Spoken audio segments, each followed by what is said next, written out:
নমস্কার বন্ধুরা, পদ্মদির রান্নাঘরে আপনাদের সবাইকে স্বাগত। আজকের আমি আপনাদের সাথে শেয়ার করব অসাধারণ স্বাদের বেগুনের একটা নিরামিষ রেসিপি নিয়ে। সেটা হলো সর্ষে পোস্ত বাটা দিয়ে বেগুনের ঝাল। এটা ভাত, রুটি, পরোটার সাথে খেতে অসাধারণ লাগে। তাহলে চলুন আর দেরি না করে দেখে নেওয়া যাক বেগুনের ঝালের রেসিপিটি। সর্ষে পোস্ত দিয়ে বেগুনের ঝাল বানানোর জন্যে আমি এখানে মাঝারি সাইজের দুটি বেগুন 4 টুকরো করে কেটে নিয়েছি।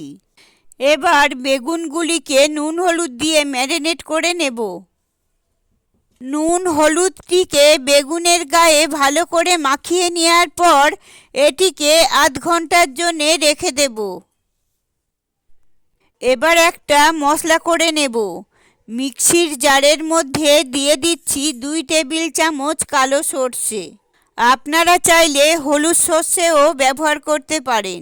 দিয়ে দিলাম 2 টেবিল চামচ পোস্ত। দিয়ে দিচ্ছি 2টো কাঁচা লঙ্কা। দিয়ে দিলাম একটা মাঝারি সাইজের টমেটো। আর দিচ্ছি হাফ চামচ নুন। অল্প পরিমাণে একটু জল দিয়ে এটার একটা মিহি পেস্ট আমি করে নেব। সর্ষে পোস্ত আমার বেটে নেওয়া হয়ে গেছে। এবার একটি কড়াইতে দিয়ে দিচ্ছি পরিমাণ মতো সর্ষের তেল। তেল গরম করে নুন হলুদ মাখানো বেগুনগুলিকে একে একে দিয়ে দেব।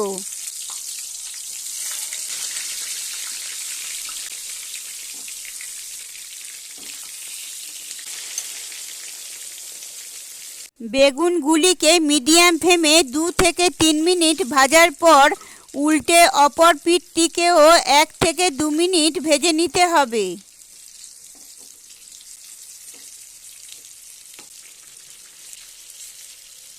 এইভাবে বেগুনের 2 পিঠ ভাজা হলে বেগুনগুলিকে তুলে নেব।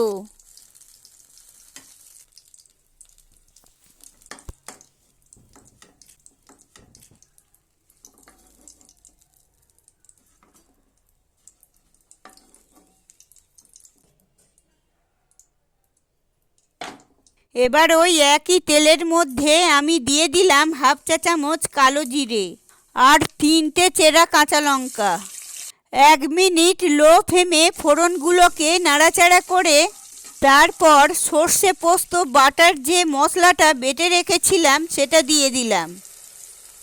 এবার গ্যাসের ফ্লেমটাকে মিডিয়ামে রেখে এই মশলাটাকে আমি 2 মিনিটের মতো একটু কষিয়ে নেব, যাতে টমেটোর সর্ষে পোস্তর কাঁচা গন্ধটা চলে যায়।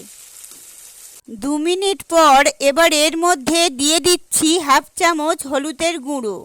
দিয়ে দিচ্ছি হাফ চামচ লঙ্কার গুঁড়ো। দিয়ে দিচ্ছি হাফ চামচ নুন। নুনটা অবশ্যই খেয়াল করে দেবেন, কারণ সর্ষে বাটার সময় নুন ব্যবহার করেছিলাম। আর দিয়ে দিচ্ছি 1 চামচ চিনি। এবারে ওই মশলার সাথে এই মশলাটাকেও আরও 1 থেকে 2 মিনিট একটু কষিয়ে নেব।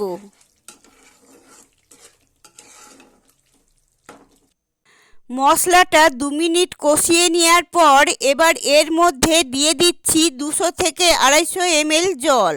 জল দিয়ে গ্রেভিটিকে একবার ভালো করে নেড়ে নিতে হবে।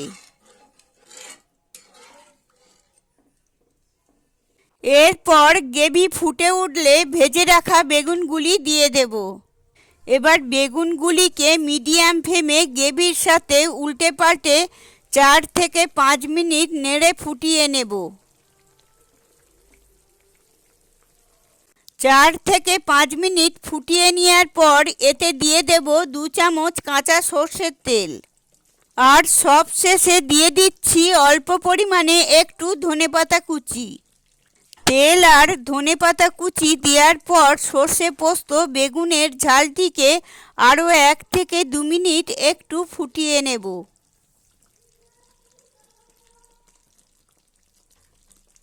1 থেকে 2 মিনিট ফুটিয়ে নেওয়ার পর সর্ষে পোস্ত বেগুনের ঝালটি তৈরি হয়ে গেছে। এবার এটি পরিবেশনের জন্য একদম রেডি। যদি আমার তৈরি রেসিপিটা আপনাদের ভালো লেগে থাকে তাহলে ভিডিওটিকে লাইক এবং শেয়ার করবেন। আর আমার চ্যানেলে নতুন বন্ধু হয়ে থাকলে চ্যানেলটি সাবস্ক্রাইব করে দেবেন। পাশে থাকা বেল আইকনটা ক্লিক করে দেবেন, কারণ আমি যখনই নতুন কোনো রেসিপি আপলোড করব সবার আগে আপনাদের কাছে পৌঁছে যাবে। ভালো থাকবেন, সুস্থ থাকবেন, ধন্যবাদ।